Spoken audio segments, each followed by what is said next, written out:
Now here's some stuff about failure. Do not fear failure, but call failure good, for it really is. Did not Jesus stand as an utter failure to all appearances when he stood dumb before Pilate, and all cherished principles come to naught, unable to deliver himself or to demonstrate over the agonizing circumstances of his position? We all know what his position was there, right? But had he not failed, and failed is in quotes, right at that point, there never would have been the infinitely grander demonstration of the resurrection a little later on. Had to fail to get to the glory. Your greatest work will be done in your own God-appointed channel. Spirit, the Holy Spirit, which is God in movement, wants to teach you something, to open a bigger, brighter way to you. This apparent failure is his call to you, pay attention to this one, is his call to you to arrest your attention. Stop what you're doing and pay attention. Turn you to him. Turn to the divine presence within yourself. Seek him. Be still before him. Wait upon God quietly, earnestly, but constantly and trusting for days, maybe even weeks, if need be. Let him work in you, and sooner or later you will spring up into a resurrected life of newness and power that you never before dreamed of. And now, how this lady could say what she said here next and not have been right in our midst today. Just listen to this. We have come to a time when there must be less talking about truth, less treating and being treated merely for the purpose of being delivered from some evil result of wrong living. There must be more living of truth and teaching others to do so. There must be more incorporating of truth in our very flesh and bone. And concluding this chapter from Lessons in Truth, she said, it is all one and the same Spirit. To be the greatest success, you need not want my gift, nor do I want yours. Each wants his own, such as will fit his size and shape, his capacity and desires. Such as not the human mind of us, but the highest in us shall choose. Seek to be filled with Spirit, to have the reality of things incarnated in a larger degree in your consciousness. Spirit will reveal to you your understanding, your own specific gift, or the manner of God's desired manifestation through you. Let us not desert our own work, our own God within us, to gaze or pattern after our neighbor. Let us not seek to make his gift ours. Let us not criticize his failure to manifest any special gift. Whenever he fails, give thanks to God that he, God, is leading him into a higher place where there can be a fuller and more complete manifestation of the divine presence through him.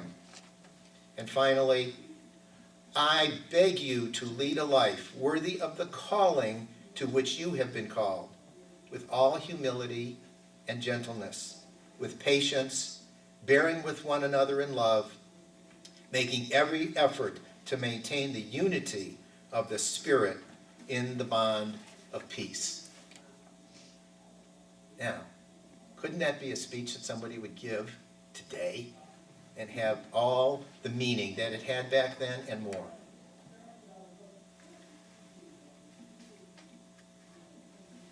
Turning again to Jesus, he said,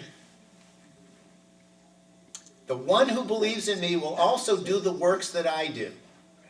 And then he went on to say, and in fact will do greater works than these.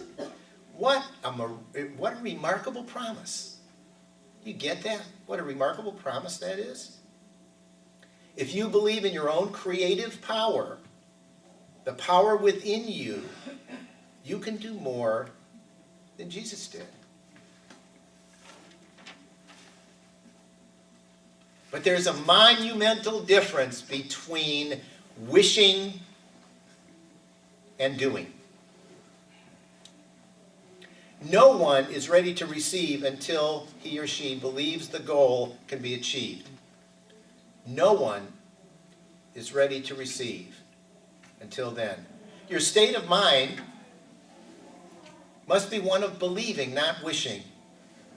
Belief is the key. Belief activates your faith, which shapes and forms your expectations into expression, inside to the outside. You live from the inside out. Belief is a human state of mind, and you need to develop it. Faith is of God and is unlimited. Keep your mind open. Allow the Spirit of God room to move. Keeping an open mind is essential for belief, and it's essential for your highest good.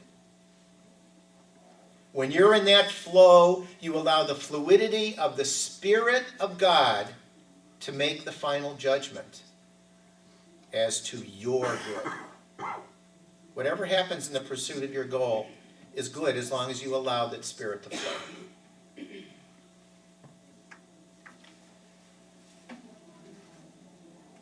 Trusting God, trusting higher spirit, trusting yourself. The key to where you are and where you want to go.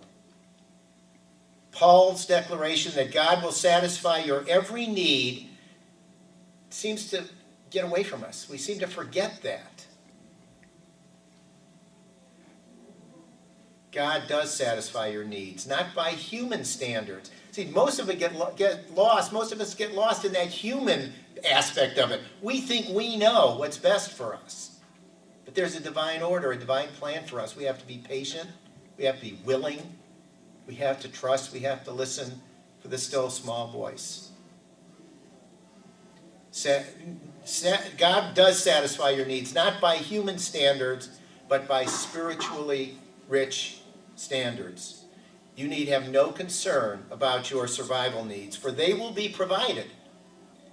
This knowledge allows you to pursue your desires, knowing that whatever those desires are, you'll receive them as long as you trust God to guide you. There's plenty of biblical authority for what I'm talking about, and I'll just give you a few of them. These are all from John.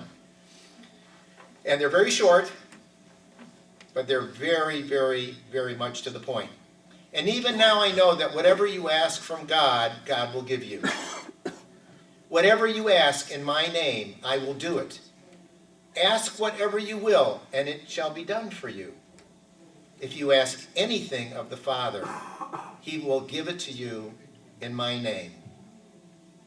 Ask, and you will receive, that your joy may be full. Earlier I mentioned the celebration for the dear friend of mine who, after 36 years of dedicated service to our industry, was retiring. I want to say a few more words about that. Over the course of years, I've attended a lot of these, high-priced retirement parties, black tie affairs, marginal food. Been there, done that. $150 for a dried up piece of chicken. Boring speeches. People who hardly know the guy get up there and say that he's the best person that ever lived. And yada, yada, yada. And then 3 hours later you go home. Yada. Yada, yada. And now Leslie and I are going to perform a little dance. Yada, yada. This one, however, it almost made me lose my train of thought.